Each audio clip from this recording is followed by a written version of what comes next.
dalal suma invité xam ngeen ni yéen ñëpp ne booy bii nga xam ni moom laa invité mooy kii yëngal réew mi fi ñu toll nii téye ko parce que li tax mu yëngal réew mi mooy problème yi nga xam ni mooy problème conjugaux yi problème yi nga xam ni moom la ñuy dund ci couple yi moom la laal et puis utiliser ay mots yoo xam ni nit musul nekk ci couple te utiliser woo mots yooyu xam nga xulóog sa gel jékki-jékki jël téléphone bi mel ni ku koy woo hésité waat daal di bàyyiwaat dafa maa dalaat ma dal na ay paa yu bëri woon nañ ma ne ma booy bi laal ma numéro ma je te jure mais Dia maa ngi lay ziar. ñu ngi delloo ziar Baye Fall bi di kontaan bu baax si teewaay bi. ñoo la gën a dégg. ak saa di nuyu ñëpp di nuyu ñu nekk si Instagram bi nii di suivre live bi. jaajëf salaam sama gars yi les amis de Aba les amis du monde. ñu ngi leen di ziar. donc fi ñu toll nii pour ñu waxtaan dañ koy def étape par étape dañuy commencer ci waxtaan bi peut-être ci commencement bi parce que invité nañ la peut-être ci plateau bu nekk mais boo ñëwaatee ci plateau bu bees peut-être am na koo xam ne mosulaa déglu. tey mu lay soog a dégg am na koo xam ne peut-être yàgg na laa déglu am yu ko échappé ci yow. damay bëgg ñu commencer réer même bu dee commencer woo foofu mais bokk na ci son yi nga xam ni bokk na ci sa commencement carrière rek yooyu donc nañu di déglu réer ñu ñëwaat léegi Aliou Ba ñu waxtaan ak Diamane suñu invité ayca. dama fàtte woon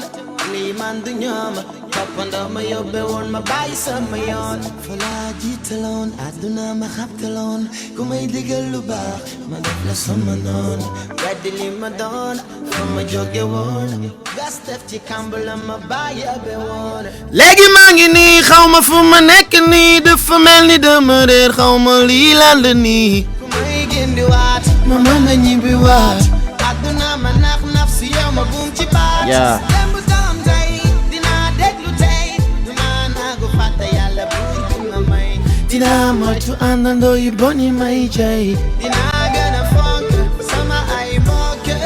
topp ma ndaw ma duggalan ci roy beneen xeetu life di li ma doon reer topp sama bakkan waay léegi dem naa ba xamatuma man may mënatuma dëpp xaw ma fi ma nekk mooy fan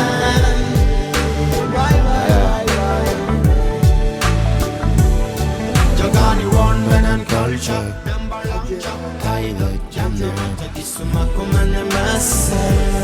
ayca jaajëf mooy nuyu xosaas yi di nuyu ñi nga xam ne ñooy followers yi nga xam ne ñu ngi ñuy xool yëpp du ñu bàyyi xel via fi nga xam ne mooy Instagram mais tey Dia bu ñuy dugg ci waxtaan bi li ma lay njëkk laaj bokk na ci say début naka la demee say début peut-être mën naa ni ci li nga xam ni mooy hip hop bi say début ci li nga xam ni moom mooy ci art bi ak yooyu say début. waaw di nuyuwaat waa Njaareem yëpp sama fu ma jógee. donc là où on a commencé fi nga xam ne foofu lañ commencé donc début moom comme ni muy demee rek day difficile donc xam nga tout d'autant plus que ñun ñu nekk si benn région boo xamante ne réalité yi du carrément ay affaire de way ak yooyu. religion bi moo fa gën a dominer muy Diourbel ak mouridisme bi ak yooyu donc ñu nekk nag ab si groupe boo xamante ni Express man maa mujjee ñëw si groupe bi en tant que lead vocal. au début Sell Mind la woon ak Bra. donc ñoom ñoo commencé woon yooyu léegi mu nekk ay 2 personnes yoo xam ne ñu ngi woon ci ñaari groupes yi différents mais ku ci nekk talent bi mu amoon dafa amoon doole après ñu ay nit regroupé leen pour ñu commencé ñu def benn groupe. donc man ma rejoindre groupe bi en 2000 commencé di def ak ñoom mais mu nekk début yu difficile parce que déjà sama papa bëggul musique donc nanguwul ma def musique donc ak turandoom de sëriñam la ma tuddee donc man Abdoulahad laa tudd. donc mu xaw a difficile nag sama yaay rek moom moo nekkoon mère bi moo nekkoon koo xam ne nii xawoon na di ma jàppale mais paa bi moom musul bëgg du bëggul ba léegi donc c'était benn ay problème la mais ñu continuer ak gëm-gëm di def di jàngaale en même temps ba ni ñu amee bac ñëw Dakar parce que bon ñoo décidé nag bon li ñu motivé woon ñu gën a sax jàng mooy pour ñëw Dakar parce que Dakar la affaire yëpp amoon ay infrastructures yi studio yi ak yooyu. léegi ñu ñëw Dakar pour gën a concentrer aussi étudier en plus ci jàng bi ci musique bi. donc ñu ñëw fii macha allah suñ premier album nekk meilleur album de l'année avec Sama Baat moo njëkk a génn. moo njëkk a nekk hit donc déjà boo xamante ni ñëpp xamoon nañ ko ñëpp ko doon wayandoo. Sama baat doon seen baat donc. donc xam naa ne loolu génération bi dañ koy fàttali dañ koy fàtte. après réer donc ñaari album yu génn yëpp. ay meilleur album de l'année lañ ko primé. donc mu nekk début yu difficile mais début yoo xamante ni aussi amoon na ay perspectives yu bëri yu nekkoon autour et yu positif en fait. ok voilà. ok donc naka nga def ba dugg ci lan moo la pousse lan moo la motivé ba nga xalaat ni yow da nga war a way. man à la base nag dama doon sikkar donc dama nekk si benn famille boo xam ne ay Baye Fall lañ dañuy sikkar rek donc ci loolu laa juddu ci monde boobu ñëw gis gars yi di bàkk ñii di sikkar ñuy saam ay sàg guddi àjjuma dañ doon sikkar sama kër sama buntu kër moo nekkoon QG wu Baye Fall yi nekk Diourbel yëpp sàg guddi àjjuma ku ci nekk looy def da nga koy bàyyi ñëw foofu donc ci loolu laa màgg di sikkar ba am si voix parce que bon bëgg nag way di ko def parce que à bas âge di déglu façon musique bu nekk donc loolu moo ma motivé à un moment donné ak musique yi ma doon déglu ay UB40 ay influence la woon pour man ay Phil Collins parce que dama nekk jeune doon déglu ay musique yoo xam ne ñoo ma mag doon ma woon déglu sax musique boo xam ne man ak amoon na sama âge parce que dama doon xool Phil Collins su ma ko doon déglu dama ciy sentir sama bopp donc mu am mélodie ay musique bu am ndaysaan boobu noonu dama ko yàgg bëgg déjà dama ko doon retrouver ci Phil Collins donc loolu moom ma gën a poussé à ce que ma continuer. ban xeetu rawaan nga amee yow ban xeetu rawaan mooy sa rawaan parce que mënuma comprendre spiritualité bi nekk say wayjur nga juddoo ci dëkk bu mel ni fi nga xam ni moom mooy Njaaréem ak yooyu. bëgg indi ay no Phil Collins dama ko teel a get ay Phil Collins. waaw ban xeetu rawaan nga am yow est-ce que say rawaan bi ay nit ñu weex. mën naa am ay rawaan yu blanc donc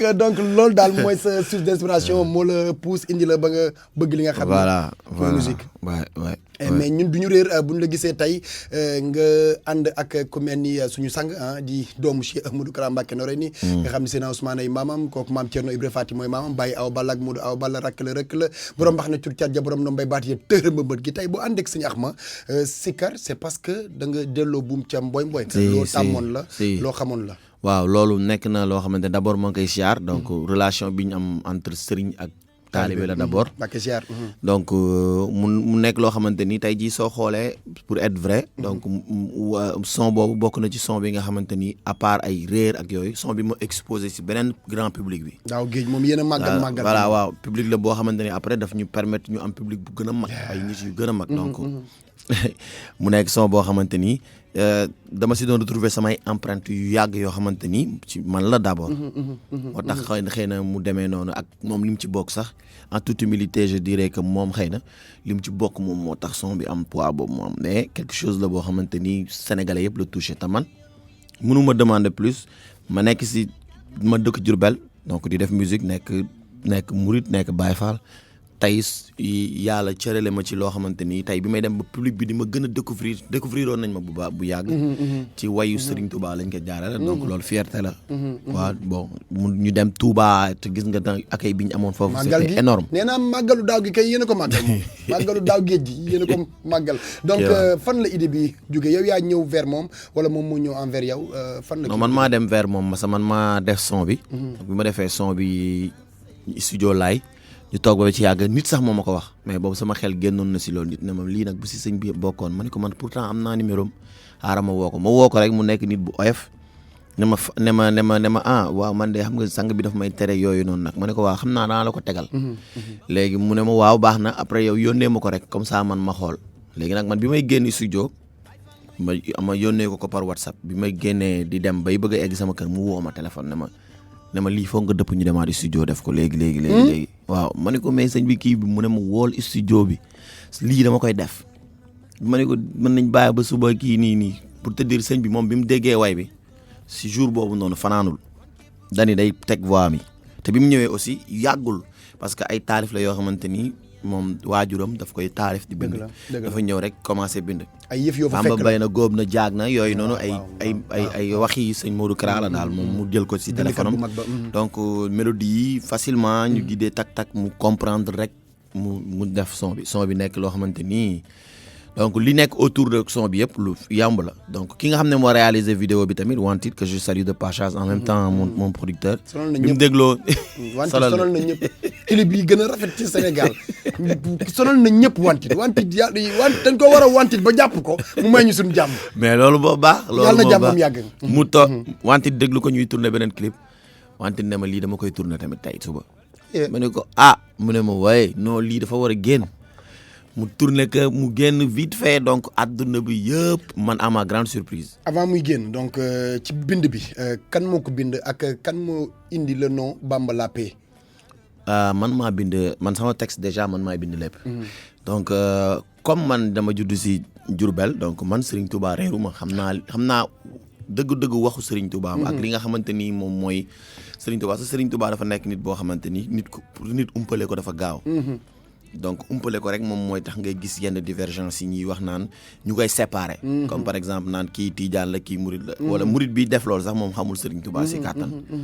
ci dimension donc comprendre ñu. man ci loolu laa judd. ok ma xam waxi Serigne Touba ci loolu laa màgg donc c'était facile pour ma bind si Serigne Touba. mais moom bi mu ñëwee ñu def son ba pare daf ma proposer ay titres yu bëri. mu ne daf ko dégluloo sëñ bi ne ko lii nii lay tudd Bamba Lumière wala Bamba la paix wala yooyu noonu. mais ñun ñu mooy collé ak wantit choisir Bamba la paix man tamit Bamba la paix laa choisiroon. donc mu nekk loo xam ne Serigne Touba jàmm te ku nekk xam na ne Serigne Touba jàmm la d'abord. avant tout.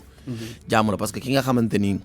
bi muy dem jàmm la woote bi mu ñëwee ba xam liñ ko tooñ yëpp lépp bañ tooñ ko ba ñëpp xam ne dañ koo tooñ tamit jàmm la tegaat xeexul xuloowul. kooku jarul xuloole ak ay ki nga xamante ni jàmm la xeexee léppam xuloowut ak xeex ba paaka ak jaasi nii rien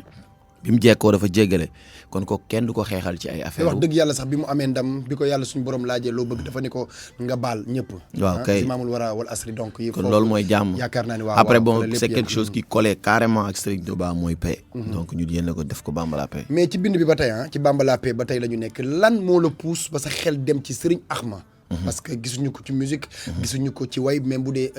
sikarkat la. lan moo la pousse dañ la ko conseillé wala. bokk na si nag ay li tax muy sikar ma sax ñeme ko xam nga doo dem si benn sang boo xamante ni voilà idée bi nga war dem ci Serigne Axma dama xam ne say rawaan ay tubaab lañ mais am nga ay maamu seetkat quand même waaw. bul ma topp ba ma sës. yow toppaguma la bañ dugg ci musique dëgg nga xam naa la topp. léegi bon li tax ma def choix bi si moom parce que moom déjà day sikkar donc mu am voix bu excellent donc bu xam ne nii ñëpp xam nañ ko. moom mu nekk loo xam ne ñëpp xam nañ ko si sikkar donc d'abord moo tax ma gën a dem si moom donc déglu naa ay sikkaram ay yooyu moo tax ma njëkko dem si moom. et puis mu nekk nit bu simple nit bu oyof. donc et puis nekk ci même génération bi ñu nekk donc moo tax ma dugal ko si vidéo bi. mais xamoon naa ne aussi bu si duggee dafay am poids bu mag si way bi donc parce que c'était la première fois muy def loo xam ne c'était purement musique ak yooyu. d'où après l'idée wu vidéo bi ni mu simple ak yooyu yëpp ñu mu bokk ci réalisation bi bokk ci lépp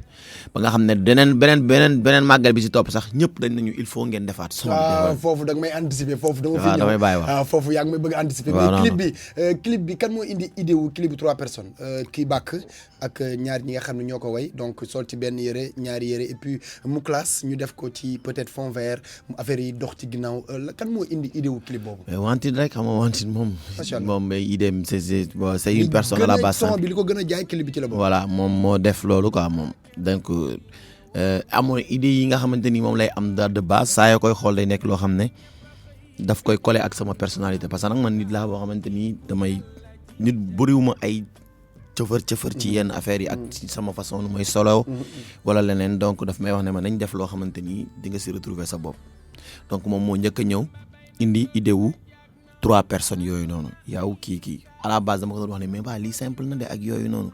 mu ne ma parce que nii laa ko bëggee mais bu mu génnee da ngay gis simplicité boobu doo la heurter nekkul soo koy xool day coller ak musique bi parce que musique dafa am univers bi muy nekk rek la vidéo bi di mën nekk donc doo def musique boo xamante ni day nekk ci benn soft bu mag nga jël plus de téeméeri doomu aadama dugal ko si mais bon loolu je pense que choix au réalisateur bi la c'était très bien choisi bu nekk na benn affaire boo xam ne ñëpp bëgg nañ ko quoi. il est fort machallah wantit yàlla na yàlla defal ko jàmm choix wu instrument bi nag instrumental bi. bon loolu yëpp ñoo maa ko composé man samay instrumental ak sama yëpp ñi may déglu xam nañ ko man maay guider lépp su may def musique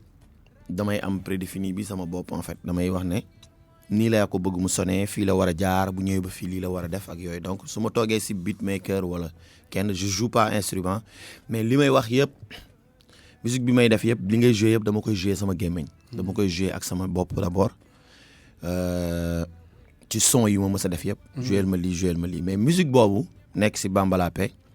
way Youssou Ndour la woon bu ma yàgg bercé man bi ma nekkee kii doon ma ko naroon a def benn son bu yàgg mais à chaque fois ma ko doon way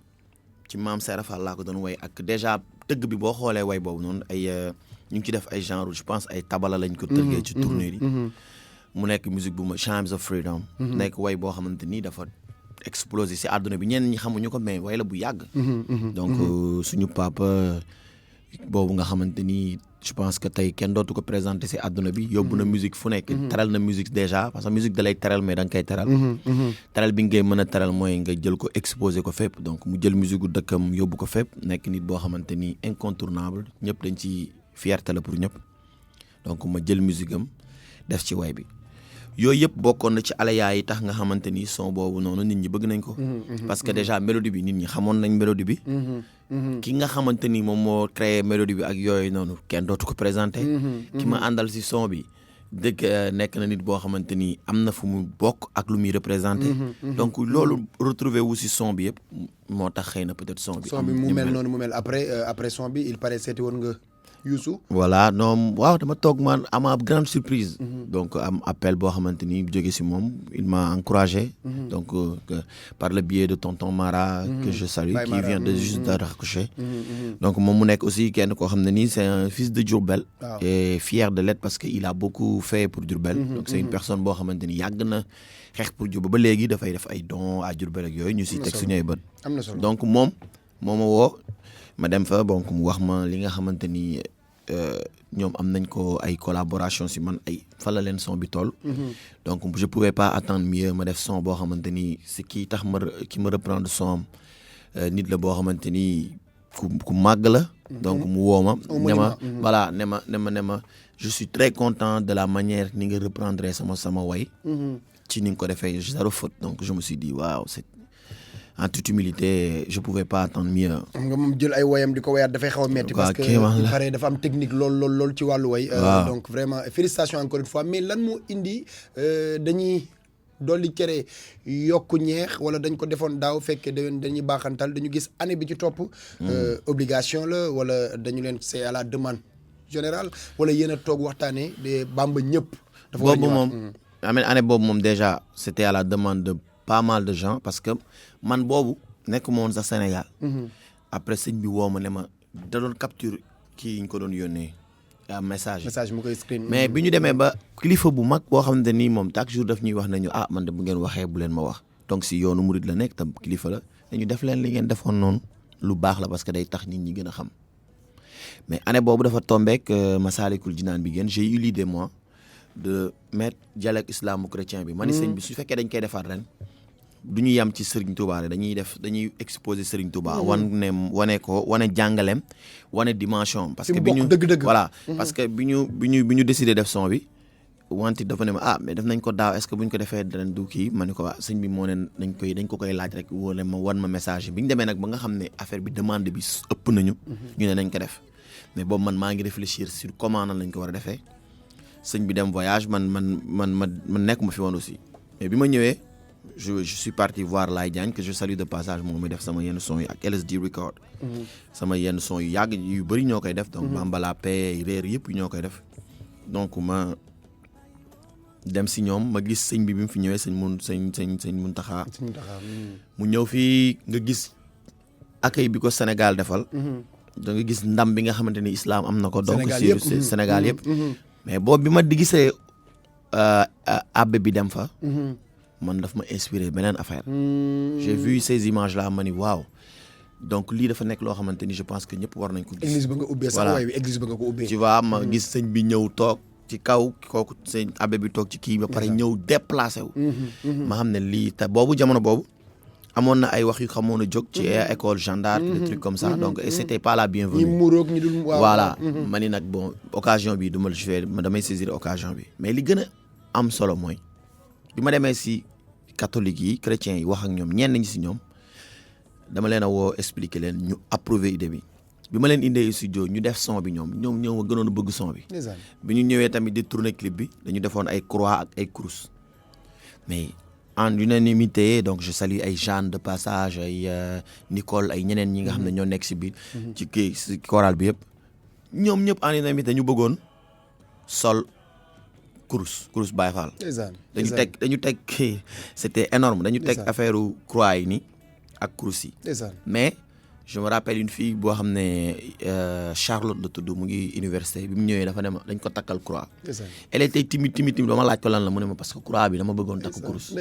ma tekki sama kurus jox ko après boo xoolee am na 2 moom image yoo xam ne benn bi kurus la takk. benn bi croix mais loolu noonu dafa nekkoon loo xam ne lu garaaw la. ndeysaan mais yii faaw ngeen ñu koy wan xam nga tamit bu ngeen nekkee ci yenn tournage yi. faaw ngeen ñu wan yi nga xam ne affaire yooyu noonu background bi ñu xam li nga xam ne moom mooy xew ci suuf parce que tey c'était énorme nga gis ku toog di wax jërëjëf Serigne Touba te nekk chrétien. te nekkul mais il faut comprendre que benn affaire aussi. dafa am chrétiens yi je pense que ñi may déglu ñëpp mën nañ ko seede population la bu nekk fii Sénégal bu am éducation. am yar am teggin dal. seen yar ak seen teggin. da nga koy gis ci seen taxawaay da nga koy gis ci seen ay actes. donc je pense que nekk loolu ma wax ko yàqul ci sama jullit dara. te ñëpp mën nañ ko seere. dañuy may sax chaque pack dañuy may ay dañu mën a partager mën lépp. may ngalax chaque voilà waaw kay bu ren bi rek lañ tëb dañu daan may ngalax chaque pack ren moom dañ ko tëb fi ñu nekk baax na mais boo gisee ma dal c'est parce que dañoo nekkoon ci yëfi diine doon waxtaan li nga xam ne moom mooy spiritualité ak yooyu mais boo bàyyee son boobu mu daw bu du ñëwaatee beneen facette la ñuy gis ci Abba parce que moom jaamaan dafay indi beneen facette parce que fi ñu koy gis yëpp dafa bari macha allah il est polyvalent et puis foo ko woo rek fekk na mu gën a mën foofu am na son boo xam ne surprise la pour ñun afrobeat la xaw ma naka la ko xale yi di woowee son nigérien yooyu am na hip hop boo xam ni rap bu dëgër bi la rap hardcore bi yooyu yëpp am na fi te dañu koy préparer ñëw indi ko donc ngeen gis Dia ci yeneen ak yeneen li tax nit ñi bëgg Dia li tax xale yu ndaw yi wala xale yu jigéen ñi bëgg Dia léegi ci kanam di ngeen ci gën a am leen gën a leer bàyyi son bi mu juk le temps mu naan ten bi ma jël ñaari auditeurs wala ñett gars yi ñu ngi bombardé sama portable bi te yaakaar naa ni bu yàqoo du jaamaan mi moo ma koy fay donc 88 628 14 14 ngeen dugg ma jël ñaar wala ñetti auditeurs yoo xam ne duñu yàq sama waxtaan parce que émission bi dama ko préparé nelawuma ndax damaa nekk ci émission bi woote naa njaareem xossaasi mi toog am na yu ma jox yu bari yoo xam ne dañ ko war a waxtaane ak ñeneen am na ñeneen ñu ma woo ay ci ñu gis jaamana Dia dafa am son boo xam ni Sénégal yëpp peut-être tey dinañu xam ni yow yaa ko way mais ba ci man mii di wax ak yow bi ma koy soog a dégg dañ ma ko envoyé waat ne ma xoolal li nga xam ni yow yaa ko way li nga xam ni jaamaan moo ko way mais man bi ma koy soog a dégg le noow son bi ak style bi nga xam ne moom nga adopté ci son boobu yëpp du suñu bos donc moo tax kenn du neex nit xam ni yaa ko way ñëwaat ci son bi peut-être dinañ ko teg nit ñi déglu ko give me. ok bon son bi li tax ñu amoon motivation def ko ak si def ko si norme yoo xam ne aussi da ngay naan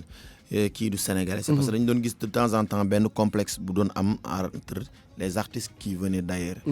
donc je peux me permettre de dire à ñi nga xam ne ñooy déglu que Sénégal am na ay talent yu bëri ku mel ni Fada Freddy. tey Fada Freddy il remplit des salles en Europe. et c'est une personne boo xam ne tubaab bi duñ gëmewuñu ko sax. pourtant respect bi nga xamante ni nit yi ñeneen ñi mën nañ ko jox. da ngay gis ne fii sax même buñ ko joxee parce que c'est une personne incontournable. da ngay gis tey benn artiste je vais pas citer des noms yoo xam ne ay nigériens lañ ñëw fii mais seen style sénégalais dañ koy adopté même bu ñu xamul li ñu wax. dëgg la ay Wizkid ak ba pare di leen Davido ba pare di feesal seen ay waxal ñoom Wizkid ñëw nañ fi ñoom Davido way fi ñetti way ñibbi. way fi ñetti way ba pare sénégalais yi dem. sénégalais yi def première partie je n'ai rien contre mais dafa sax gën a neex. voilà donc mu nekk loo xamante ni bon il fallait montrer aux sénégalais que ñun bu ñu deful lii c'est parce que ñoom suñu bopp nigériens yi dañuy jël seen musique imposer ko feneen. doo dem Nigéria dafa déglu wayu jaamaan mbalax wala yooyu teguñu lijjantiwuñu loolu donc c'était pour montrer aux gens que ñun mën nañ def lii donc mais yéen a mën a valoriser suñu musique star nit moo sa dëkk ñoo la koy def. dëgg la donc c'était ça en fait loolu moo ñu motivé woon. dem nañ Congo dem nañ Congo ñun ñuy laaj son Wally Seck nañu tegal Wally waa Congo yi ñu naan Sernangaye maanaam mooy bu leen ko fi xalaat waaw Sernangaye bu leen ko fi sax xalaat. donc may saluer Afro Record ba Mbacké Dioum donc ñoo produire son boobu Grand Mbacké donc après son bi on a fait benn tournée fii Malabo ak yooyu donc c'était super. Voilà. nice est-ce que mën nañ ko am son bi je pense Aliou Ba nag son bi il faut nga bàyyi ko tuuti mu daw parce que sénégalais yu bari dañoo foog ni ay nigériens ko way wala benn nigérien ko way donc il faut que ñu xam ni jàmm son bi il fallait ñu bàyyi ko tuuti mu daw parce que tarkalla gis nga li nga xam moom laa yam les retours DJ Clédor nee na ma non c'est pas vrai kii wayul lii te animateur la et c'est un DJ nee na c'est pas vrai parce que son bi moom yàgg na koo dégg nee na sax da ko doon teg di animé mais kii loolu wax léegi man à ma grande surprise off may gars yi xamuñu ko donc il faut ñu xam suñu doom yi xam li nga xam ni moom la ñu mën donc vraiment ils sont forts dañu am talent bu bare et puis ay polyvalent lañ parce que boo koy dégg mu way son yi nga xam ni yaa ngi koy teg benn nigérien ñun ci way lañ ko xam ñun dañ ko xam ci muy way mais dama ko dégg ci benn facette bu doy waar man nag maa ngi bëgg a sumir booy bi sàppo balaa ñuy ñëw ci mëninam dëgg mais loolu du lu bees yow man loolu ci laa commencé Abba moo ma gën a yomb rap moo ma gën a yomb man musique boobu musique dëgg la nga rap classe jël booy yi classe leen wax ay tur indil ñëpp donc dama dégg son président ma dégg ma ni waaw mais kii xanaa du sama waa ji fekk muy yow donc ba tey yaa ngi foofu Hip Hop Express man sama groupe déjà bi nga xam ne je salue de passage à Selmaine Brahim ñi nga xam ne c'est des lyricistes dégg naa bàyyi nga groupe ba de bàyyi yow kon xam kon gars yi information yi ñu may jox kon dégg naa groupe ba wayatoo fa léegi say way bopp rek ngay way dégg naa wayatoo ci non mais ñun ñu ngi préparé suñu album ñu ngi def lépp donc gis naa yaa ngi maatu kon nag daf may jaxasee ngeen non parce que maa ngi ko gis muy maatu naan xos di kii nii dañuy waxtaan donc Express patrimoine la Express groupe la boo xamante ni Diourbel la ko moom dafa bokk ci affaire Diourbel yi nga xamante ni kenn amul droit pousse donc loolu dafa nekk loo xam ne dañ ko war a dooleel Sénégal yëpp ñi nga xam ne ñoo ngi déglu Diourbel ku mu mënti doon nañu war a dooleel groupe boobu parce que man groupe boobu mooy sama symbole d'abord avant tout mooy sama identité. fi nga nekk baax na mais ñu ngi ci Express. waaw ñu ngi ci rap. c'était pour wax la ne la man rap miin naa ko parce que ay rappeur laa ci groupe ci rap laa njëkk a. foofu ngay teg sa loxo ñu xool ki ne ci ligne bi. waaw après yeggali salaamaaleykum. waaleykum salaam. allo kilifa gi. oui ziar naa la. ñu ngi lay delloo ziar. ndax yitte yi. waaw ñu ngi sant bu baax kay sant rek bëgg ay 1 million yooyu ay 2 millions. loolu mi ngi sama doomu ndey quoi sama moitié. mi ngi si jaamaan noonu baax na kon ma bàyyi la kon moom ngeen waxtaan. waaw Fall kooku. Fall man la Moustapha Tall. ah Wiz. yeah man Wiz siyaar naa la Baye Fall. ziar yow émission moo ma yee te xam nga daw ma bureau quoi. ah yeah dama tiit si nelaw rek tëb ma ne mais. ak ça Wiz sama gain moom man ak moom ñoo màggandoo c'est un producteur en même temps ici à Dakar. moom Jifa Universal. donc hip hopeur la woon mais léegi bon mu ngi liggéey nekk un gars très bien boo xam ne man ak moom am nañ ay relations yu nice. donc ñu ngi lay ziar bu baax waay. am na solo waaw fii la waree émission bi nice na trop. abala non ci jaala. nice na trop en plus wax ji am na solo et xam nga. ak yar bi quoi loolu moom gën a neex nag si jaamaan parce que am na benn yar boo xam ne ñun ñu ko xam dëgg xam nañ ne du nekkul lu nga xam ne daf koy mbubboo wala dara dafa nekk si moom nekk si yaayam nekk si ay frère am du xam nga ñun xam nañ bu baax quoi waaye nekk na nit koo xam ne tamit dafa positif lu mu la bëgg a wax moom mooy loolu boo amoon ay milliards day ñëw wax la ko man moom parfois dañuy xuloo ba ma ne ko wàccal sama oto mu wàcc waaw mu gerte moo gain la après dañuy ñëw àndaat mais nag nit ku positif la nit ku baax la man dama koy ñaanal yàlla xam nga man mën ma wax si moom quoi parce que am na fu ma toll xam nga yéene naa ko lu ne si àdduna xam nga waaw yow yaa baax rek sama waay baax la quoi Aba yow tam ñu ngi lay bëggee quoi bu baax jaajëf yéen da ngeen a baax rek am na solo genre témoignage yu mel nii parce que nit ku baax bu ñu nee ndax nit baax na dañ naan ndax mbokk yee ko wax donc c'est très important mais Aliou Ba teel ma téléphone bi sinon rek temps bi ñu am du bari te suñu waxtaan day kii ñi bëgg a dugg ñëpp dafa bari parce que ku ci nekk ak may envoyé SMS waaw maa ngi caar Cheikh Faye mu ngi may envoyé Cheikh Faye bu fii boo nekk fii donc man ak moom aussi ñoo defandoo suñu kii Diourbel ñoo doon si karandoo moom xam na waaw Cheikh de King maa ngi lay béggee bu baax a baax donc yow tamit Baye Fall bi yàlla na sa jàmm yàgg ñu dem présent mën nga bàyyi présent tuuti mu ñëw donc ñu gis la ci hip hop bi rap bu dëgër bi waaw bu yow dëgër tamit foofu tamit da ngay participer ci yooyu waaw bien sûr rap bi booy mais kenn gu la déggagum ci coow ci booy yow yaakaar na ci am problème ak yaakaar na ci. non loolu aw ma problème kenn. en kay bul ma wax loo quand même. kan nga am na non mais am na ñoo ci amal problème bul toog ci rajo bi naan amaat kenn problème am na ñoo amal. comme kat. non am nga yar am nga teggin mais am nga ab saay-saay ci suuf boo xam ni da nga koy doxal ci suuf quand même. waaw mais musique ak loolu ñoo àndul ak ragal ñu ragaluñu dara. léegi dañuy dégg xam naa ne nag ma bëgg a wax loo mais yox la man. ok tey jii bu ma laajee 5 rappeurs. yoo xam ni ñoo nekk au top. 5 premiers rappeurs yi nekk au Sénégal. ayca ñan nga xalaat ni ñooy numéro 1 2 3 4 ba 5. non loolu man je peux pas me prononcer si kii mooy 5 mais xam naa daal ay talent yoo xamante ni ñu ngi Sénégal donc je dirais que y a pas mal de talent te je pense que Sénégalais yëpp ñu ngi koy gis.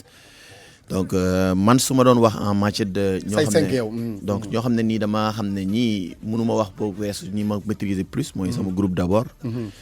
c'est le moyen que je salue de passer. chaque jour ma wax ko non déglu ma expliqué dama lay wax ba pare après. non émission bi du sa émission quand même. waaw sama émission la waa léegi c'est le moyen ak xaw ma. mais loolu moo gën a yomb Sénégal fii ñi nga fiy dégg ñuy def ay kii mais ñëpp a mën a sound amul kenn koo fi gis muy def musique fii nii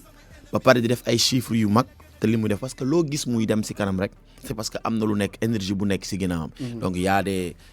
Akhlou Brick qui remplissent des salles y a Dip y a Omzo Dollar y a Ngaaka Blindé y a cette nouvelle génération bi nga xam ne ñu ngi ñëw te amaguñu sax moyen wu nekk au devant de la scène. dama siy dégg ay boy yoo xamante ni seen bind. na gars yi waaj de parce que am na boy yoo xam ne ni ñu ngi ñëw parce que ñun mu nekk ñu fi nii pour toog nii rek di teg nii na boy yoo xamante ni ñoo lay gën a. ils sont prêts les personnes yoo xamante ni ñu ngi liggéey di ñëw donc te loolu mooy hip hop donc défi la courage boo war a mën a taxaw boo jëlal sa loxo mais y a énormément de talent loolu moom bokk na si rek si li tax ma doon wax sànq affaire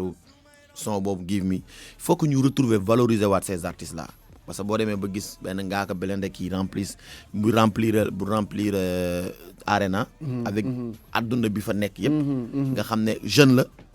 nekk si banlieue boo xamante ni tey jii ñu ngi leen doon dendale ak ay waaye ñu ne la waa fii agression moo fi ëpp wala kii wala leneen ak leneen tey ñu nekk ay responsable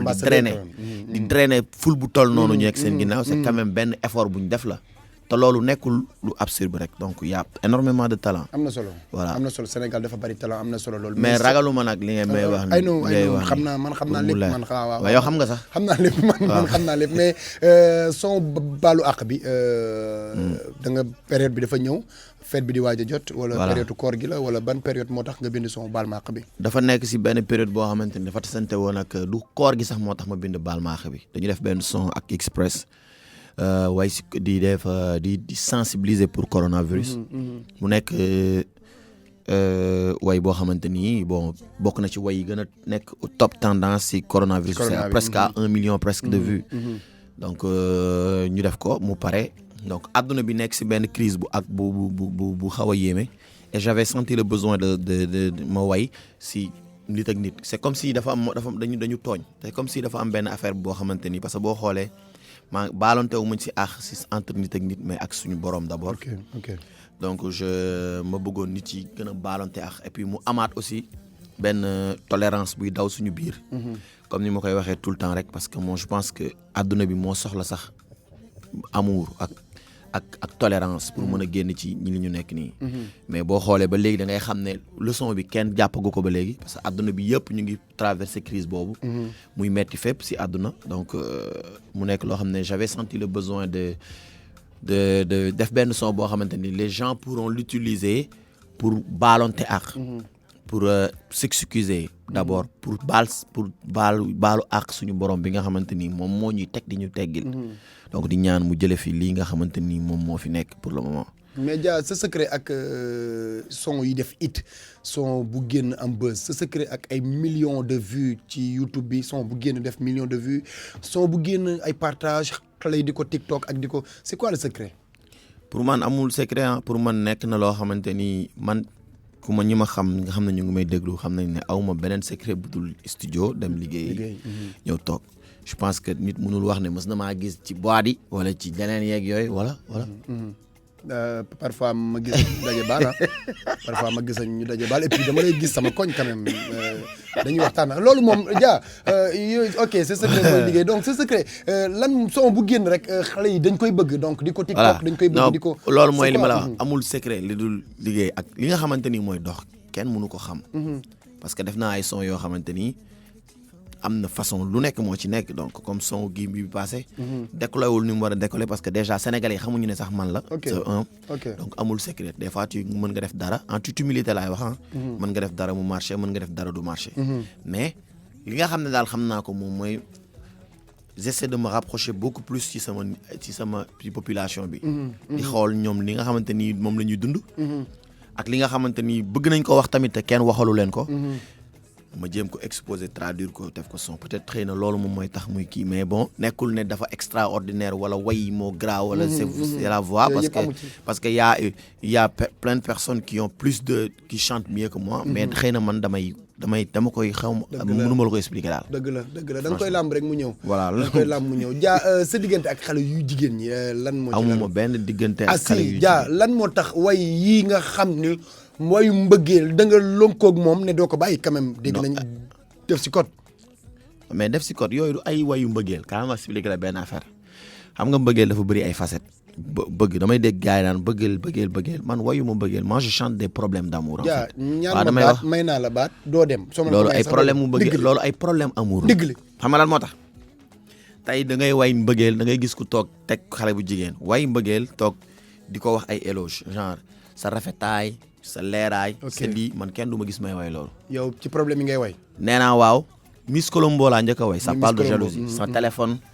alma ma xool sa téléphone fan nga nekk yokkal télé bi abaa xam naa ne jot nga dund yooyu fan nga nekk nii yooyu yëpp sa yoon nekku ci yooyu yëpp sa yoon nekku ci allo abaa foo nekk li nangam sangam yaa ngi foofu ki ma dégg muy wax noonu ci suuf nag te yooyu c'est des problèmes yoo xamante ni dafay ci biir couple lay nekk entre jëkkër jabar entre keneen ak entre ñaar ñuy génn kese nee naa waaw ma way ka ça parle d'amour ça parle pas de sa da ngaa rafet non ça parle de ay genre problème bu mën a am si diggante kenn ak kenn nga ni waaw parents yi ne déedéet nga ni waaw mu ne déedéet wala yow kenn moom bon ay aléas yu nekk si loolu def si code du wayu mbëggeel def si code ay fait de la société la dafa mel ni amoo sens ci ay relation yooyu non def si code du wayu mbëggeel def si code ay fait de la société la def si code xamala la non du problème mbëggeel def si code ay fait de la société la ay la femme du boss ay ku may fay ay samay noon alors que yow sa téléphone yaa ko moom ñi ci nekk ñëpp yaa leen jox sa numéro ñu nekk say gain nga def snap dugal ko si sa téléphone boobu sa ay contact di ko gis nga ni maa yërëm samay noon kon yow ñooñu nan lañ mën a nekkee sa ay noon te donc c'était ay problèmes yu bëri mais ñaari nit ñoo koy waxante donc ay loolu la mais après day am bëggeel si biir ay problème donc man noonu laa koy préféré def donc jaa nit ñi bu ñuy way ay mbëggeel dama la noob tu me manques parce que ñoom dañu maîtriser loolu parce que ñoom peut-être en connaissance de cause la ñu wayee loolu mais jaa bu wayee problème yi nga xam ne moo nekk ci relation parce que moom amul chance ci bëggeel dafay bari ay relation yu am problème waaw man day bari ay relation yu am problème jaa dafa mel ni nga bari ay relation yu am problème dafa mel ni waxuma en tant que ku la xam mais dama wax en tant que dañuy waxtaan siq ñu bàyyante donc man ak yow siq ñu bàyyante ay man woo naa ay nit sax pour ñu maîtriser la dëgg dem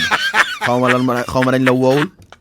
xaw ma kii la mais bon yow jotoo ay appel dem wala loolu dama lay laaj quoi dem si ay 18 ay nit woowuñu la ne la xam nga balaa émission bee jeex soo waxul man dinaa wax parce que fi ñu toll nii ay 3 minutes lañu des sax xam nga 4 minutes donc soo waxul dinaa wax il faut nga wax parce que amatuñu temps bu bari. waaw ok léegi. waaw man way naa fi nag ma bàyyi na ma ko ni ma ko bëgg a waxee quoi. xaaral ma woo ay nit laaj leen nag woo nañ la. bàyyi soo bi dem ñu waxtaanaat mu ngi noonu seexuñu bàyyante nga ci wax loo xam ne lu am la donc xuloog sa soxna wala xuloog sa gel après jël téléphone bi hésité pour woo ko composer numéro bi du dem yooyu loo dund la loo nit dund la wax la wala non pour être vrai mën naa ko dund mës naa ko dund wala dund naa ko wala mën naa ko nekk di ko dund mais boo xoolee way bi mu génnee dafa mel ni dafa am man nu ma ko gisee bokk parce que man xalaatuma si woon lii en toute humilité xalaatuma woon ne dina def loolu parce que way mën na génn nit ñi bëgg ko yàgg naa def way bu génn nit ñëpp bëgg ko mais bii dafa am benn différence parce que bii dafa am yeneen affaires yu ñu ci jot yoo xamante ni xëy na mënuñu ko publier mais quand même son bi def na ay exploit yoo xam ne ñun xaaruñu ko muy man di wantit du tous équipe bi nekk autour de ak le staff du groupe ak yëpp parce que boo demee ba ñuy jot ay vidéos yoo xam ne ni def ñuy wax man sama jëkkër laa nekkal sama kër mais 3 mois duñu wax te ñu ngi si biir kër gi donc ñu wan ñu def seen table àndaat donc man musique su demee ba di rapprocher nit yi site internet yi nga gis ñu ne Jahman le son qui règle les problèmes de couple. voilà mais mu nekk benn affaire boo xamante soo demee si commentaire yi ñëpp dañ naan man damay dund lii. léegi su nit liiree 5 personnes yu wax ne man damay dund lii danaan mais kon Sénégal kon ñëpp am problème bi ma am parce que problème mu ngi metti si yow soo jàppee ne yow rek la ko yàlla teg. muy nekk problème d'argent mën na nekk problème mu loo mënti gis si àdduna. saa yoo jàppee ne yow rek la ko yàlla teg lay gën a metti mais boo demee ba gis ne am na ñeneen ñu ko yàlla teg day mel ni benn poids bu ñu lay teggil la après tu te libères donc wax boobu nag moo tax ñëpp